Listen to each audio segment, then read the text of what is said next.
시청자 여러분 안녕하십니까? 로포커스 시작하겠습니다. 2년 전 있었던 서해 공무원 피격 사건이 최근 정치권에서 재조명되고 있습니다. 검찰이 대규모 특별수사팀을 꾸릴 거란 관측까지 나오면서 진실 공방은 법조계로 확산할 것으로 보이는데요. 로포커스 이번 주는 서해 공무원 피격 사건의 사법 전망과 핵심에 대해 짚어봤습니다. 석대성 기자가 보도합니다. 저는 이제 대통령께 기대하는 것이 없습니다. 대통령께서 이 살인에 관련된 책임을 또 분명히 군사보안상 말씀드릴 수 없는 부분이에요. 이번 사건이 문재인 대통령에게 사법 리스크로 작용할 수 있다고 가능성 조작에 누가 관여되어 있는지는 그때 가서 좀 낱낱이 이 정권이 바뀌면 그때는 뭐 비밀이 나가 있을 거예요.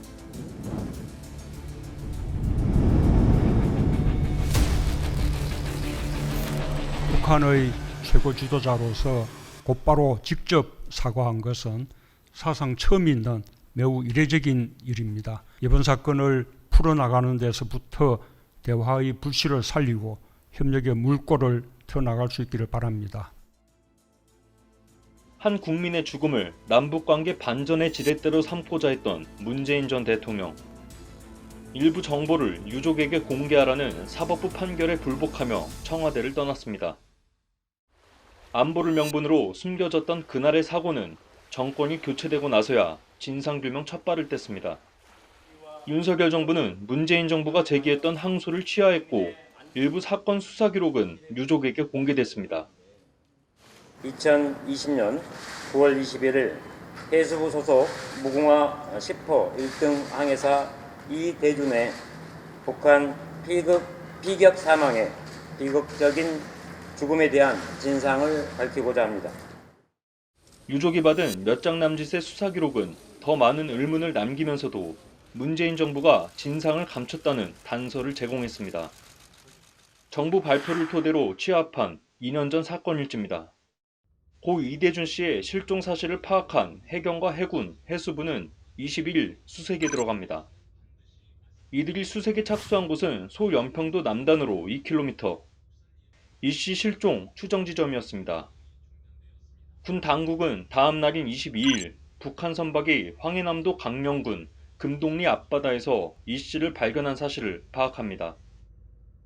약 3시간 후 국가안보실은 이 씨가 북측 해상에서 발견된 것을 문 전 대통령에게 보고하는데 수색기관은 그때까지도 연평도 부근에서 이 씨를 찾고 있었습니다.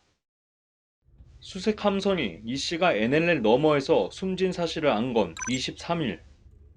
동생을 찾기 위해 해수부 배를 탔던 이 씨의 형은 사고 발생 사흘 만인 24일에서야 육지에 내립니다. 유족이 지금까지 고발한 문재인 정부 인사는 서훈 당시 국가안보실장과 서주석 국가안전보장위 사무처장, 서욱 전 국방부 장관, 김종호 전 민정수석, 이광철 전 민정비서관, 이른바 해경왕으로 불리던 전직 민정수석실 행정관, 이영철 전 합참 정보본부장, 당시 해경 수사 책임자였던 윤성현 남해 해경청장과 김태균 울산 해경서장입니다. 표류를 월북으로 조작하고 당시 사건 관련 기밀 문서를 무단 삭제했다는 혐의입니다. 실마리를 풀 열쇠 중 하나는 법원이 공개하라고 했던 자료입니다. 이번 사건 관련 청와대 자료는 문 전 대통령이 퇴임하며 대통령 기록물로 지정해 열람할 수 없는 실정. 특히 이 씨가 숨진 다음날 새벽 열렸던 국가안전보장회의는 이 씨의 표류가 월북으로 단정된 데 영향을 미친 것으로 유족 측은 판단하고 있습니다.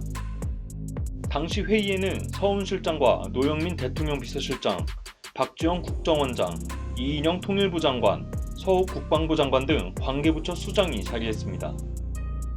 이 씨가 북한에서 발견되고 숨질 때까지 6시간 동안 정부와 문 전 대통령은 무엇을 했는지 여부도 사법처리 향배를 가를 것으로 보입니다. 또 생존 확인 후 대통령 안보실장 국방장관의 구조 관련 지시나 구조 활동이 전무했다는 겁니다. 문재인 정부 특히 청와대에 아주 심각한 직무유기가 있었고 유족 측은 일단 수사를 맡은 서울중앙지검에 대통령 기록물 압수수색을 요청했습니다. 감사원을 향해선 청와대, 국방부가 상황을 수색기관에 즉시 전파하지 않은 것에 대한 감사를 요청했습니다.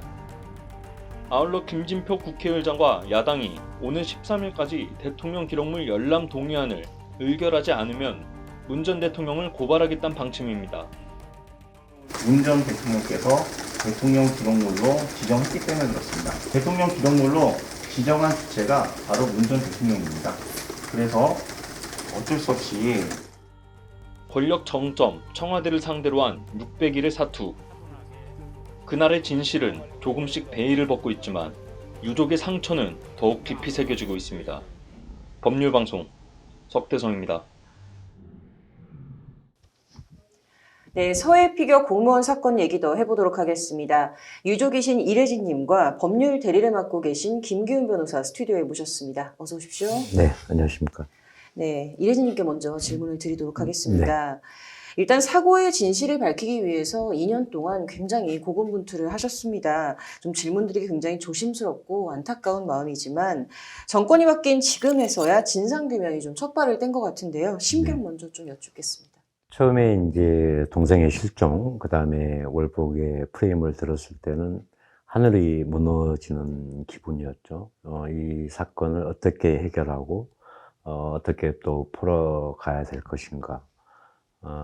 혼자 이제 싸우다가 우리 김기훈 변호사를 만났고 그때부터는 이제 구체적인 대응, 그 다음에 법리적으로 어떻게 이제 풀어 나갈 것인가가 이제 만들어졌는데 지금의 이제 그 시스템이 이제 바뀌었지 않습니까? 네. 또 이 프레임이 또 바뀌었고 지금은 이제 구체적으로 어떻게 이 사건을 해결하고 또 진상을 밝혀서 범죄를 저질렀던 사람들을 어떻게 처벌을 하고 또 어떻게 끌고 가고 마무리할 것인가에 관련해서 이제는 좀 조심스러운 또 조용한 접근을 해서 마무리를 좀 하고 싶습니다. 네.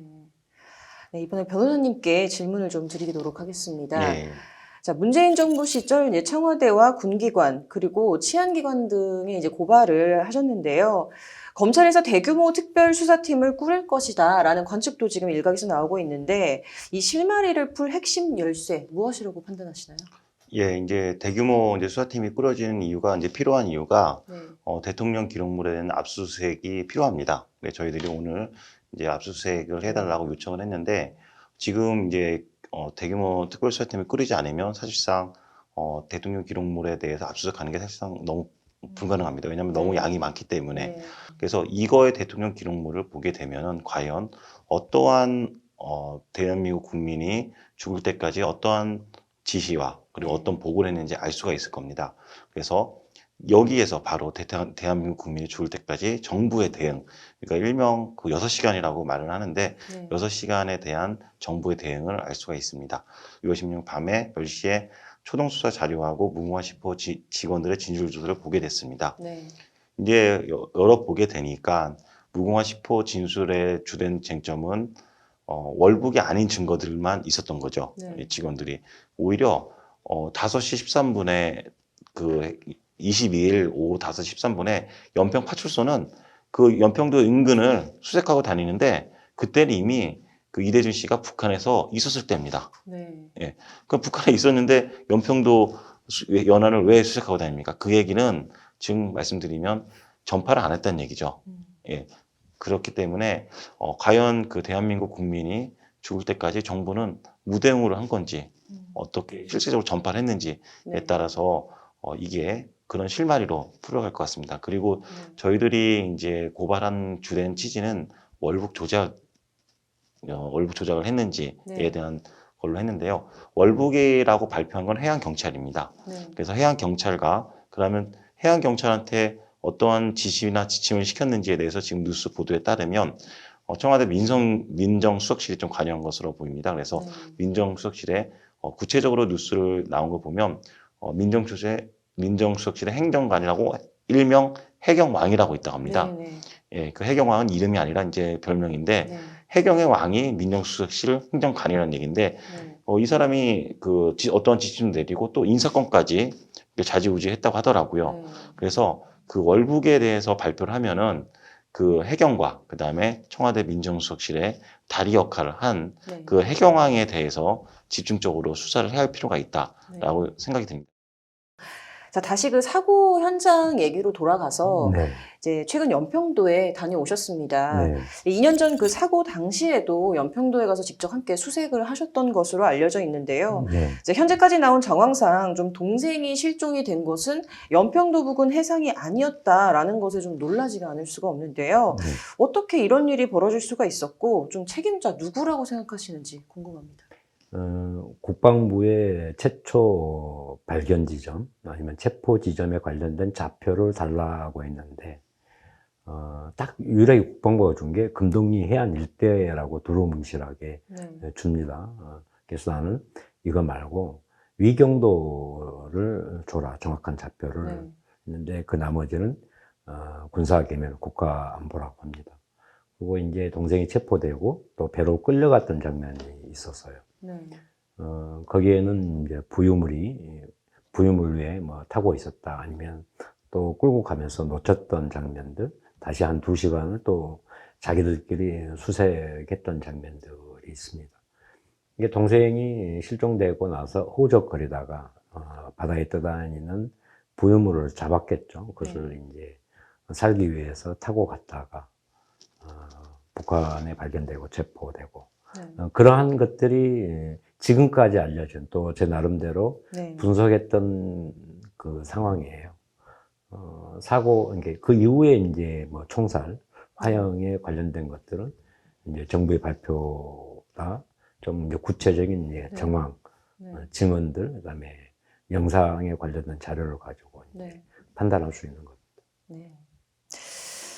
자, 그렇다면 좀 변호사님께 질문을 좀 드리겠습니다. 이전 정권에서 내세웠던 이 월북 근거에 대해서 어떻게 평가하시는지 좀 궁금하고요. 자, 만약에 이제 이 대통령 기록물 공개 여부가 지금 굉장히 또 쟁점으로 떠오르고 있는데, 이거 우선 살펴봐야 될 요소 무엇이라고 생각하시나요?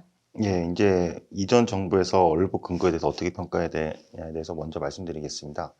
이전 정부에서는 월북이라고 목적을 설정해 놓고 결론을 설정해 놓고 그거에 맞춰서 선택적으로 증거를 채집해 가지고 맞춰 놨다. 이게 제 결론입니다. 예를 들어서 좀 말씀드리겠습니다. 슬리퍼가 이제 배 선상에 있었다는 점을 이유로 월북이라고 되어 있습니다. 근데 그때 당시에 이제 저희들이 해경 상대로 해서 무궁화 10호 선원들의 진술을 받아낸 결과, 그때 같이 당직했던 직원들의 그 진술을 보니까 실내화를 신고 있는 게 아니라 운동화를 신고 있는 것 같다, 이렇게 말을 했습니다. 그러면 그 부분에 대해서 진술, 그러니까 실내화를 안 신고 있었고 운동화를 신고 있었다라고 하는 부분에 대해서 언급이 되어 있어야죠. 반대 증거 아닙니까? 월북이 아닌 반대 증거. 이런 거를 누락시켰죠. 그 다음에 정신적 공황 상태가 왔다는 걸로 또 월북의 근거를 삼았습니다. 근데 알고 봤더니 이제 국가인권위 결정문에서 저희들이 진정을 해서 2021년 7월 달에 받아낸 결과 정신적 공황 상태입니다라고 발표한 다음에 그 다음에 자료를 받는 거예요. 그건 끼워 맞추기 아닙니까? 예, 이렇게 그 목표를 설정하고 거기에 맞춰가지고 이렇게 설정한 거라고 아주 저는 볼 수밖에 없고, 그 다음에 하나 더 말씀드리면 구명조끼도 이제 좀 문제가 되는데 구명조끼 비용이 좀 문제가 됩니다. 이렇게 2020년 10월 22일 날 해경에서 그 침실에, 그러니까 이대준 씨의 침실에서 구명조끼 비용이 없어진 점을 이유로 월북의 근거를 댔습니다. 근데 저희들이 그 해경 상대로 소송해서 1년 9개월 만에 받아낸 그 자료에 따르면 10월 23일 날 구명조끼를 다 파악을 했었습니다. 여기서 뭐냐면 잘 모르겠다고 하는 직원의 진술을 그것만 채집을 해서 유리하게 월북에 맞춰서 끼워넣은 거죠. 회사도 마찬가지지 않습니까? 대부분의 직원은 컴퓨터 대해서 잘 모릅니다. 근데 소수 직원은 알겠죠. 그러면 그 소수 직원들이 알고 말한 그 진술은 완전히 누락시키고 그 일부 직원만 얘기를 해서 그게 마치 사실인 것처럼 월북의 증거라고 발표한 거죠.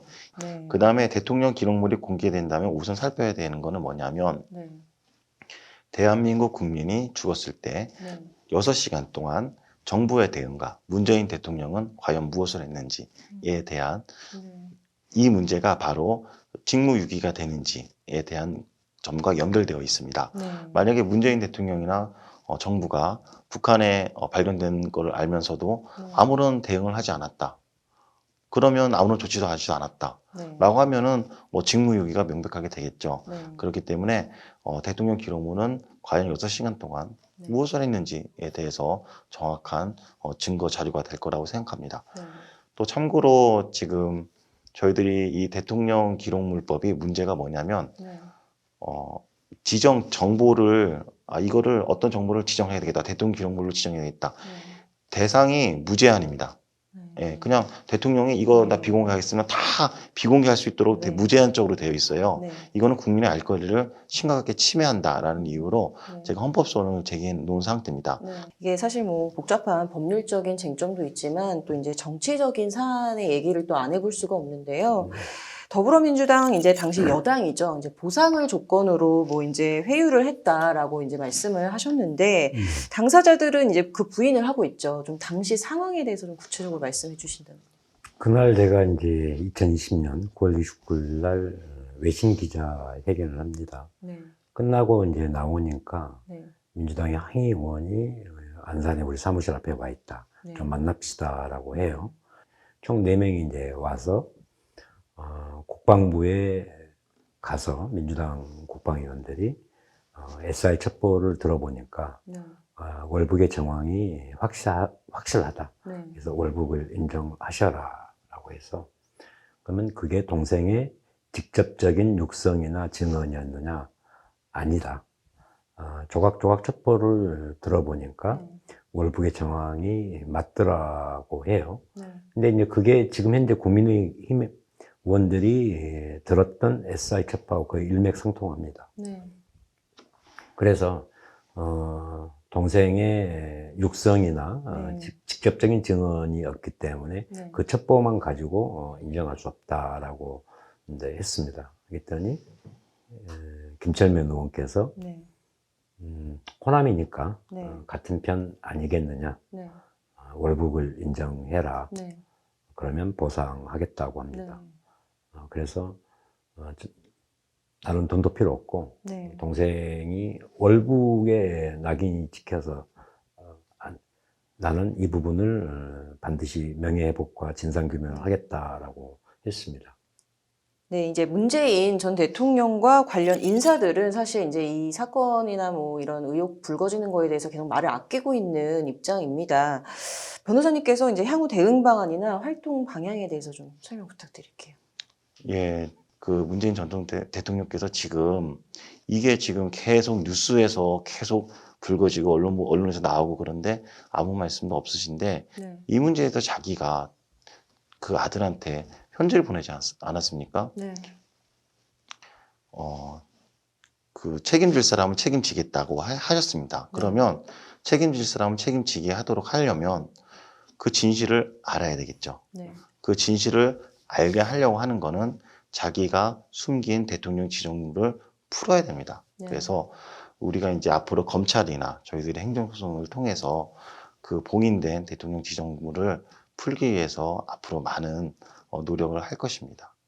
그래서 지금이라도 이때 관여했던 그 문재인 대통령과 그다음에 청와대 민정수석실, 국가안보실 관련자들이 여러 명 있을 겁니다.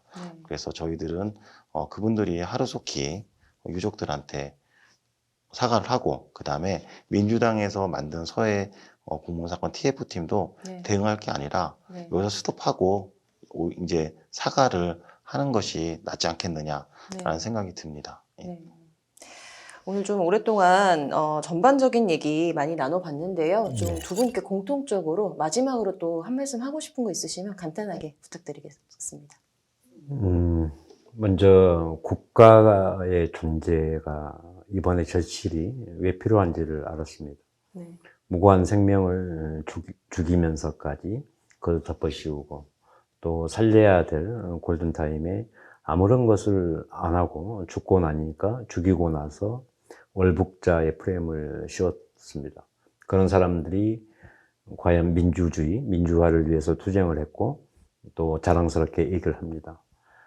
그 사람들도 분명히 가족도 있을 거고 부모 형제가 있을 것인데 본인이 나와 같은 사건 사고가 생겨서 이 일을 겪는다면 과연 그 사람들이 어떻게 극복을 하고 또 국민들한테 어떻게 말을 할 건지, 또 국회의원이 되기 위해서 국민의 머슴으로 살겠다라고 합니다. 이게 과연 국민의 머슴인지도 묻고 싶고요. 나의 지지자들 때문에 눈치를 보고 바른 소리와 쓴소리를 못한다면 국민한테 저는 제약이라고 생각합니다. 그래서 현명하게 대통령께서 기록물을 열람을 해주시고 또 민주당 의원들은 반드시 13일 이전이라도 열람 동의를 해서 국민 앞에 당당하게 떳떳하게 밝혔으면 좋겠습니다. 변호사님도 말씀해 주시죠. 예. 예전에 이제 군사정권 시대에는 이제 국민보다 이제 정부가 무력의 우회성으로 가지고 많은 국민들을 탄압을 했죠. 이제 민주화 과정을 거치면서 이제 지금은 이제 그렇지는 않지 않습니까? 근데 지금은 이제 무력의 우위성이 아니라 정부가 정부의 우위성을 가지고 인권 침해를 하고 있습니다. 그래서 지금 이제 서해 공무원 사건이 가장 대표적입니다. 이 사건으로 이 계기로 인해서 정부가 내가 어떠한 정보를 더 많이 가지고 있다 이런 우위성을 가지고 국민들한테 그렇게 알아라, 그렇게 알기는 해라 이런 식으로 하는 거는 더 이상 안 된다라고 생각이 듭니다. 앞으로 다시 이 대한민국에서 정부가 정부의 우월성을 가지고 이렇게 탄압하는 일이 없으면 좋겠습니다. 네. 자, 오늘 두 분께 다시 한번 어려운 자리 함께 해주셔서 감사하다는 말씀 드리고요. 이번 주 여기까지 듣도록 하겠습니다. 감사합니다.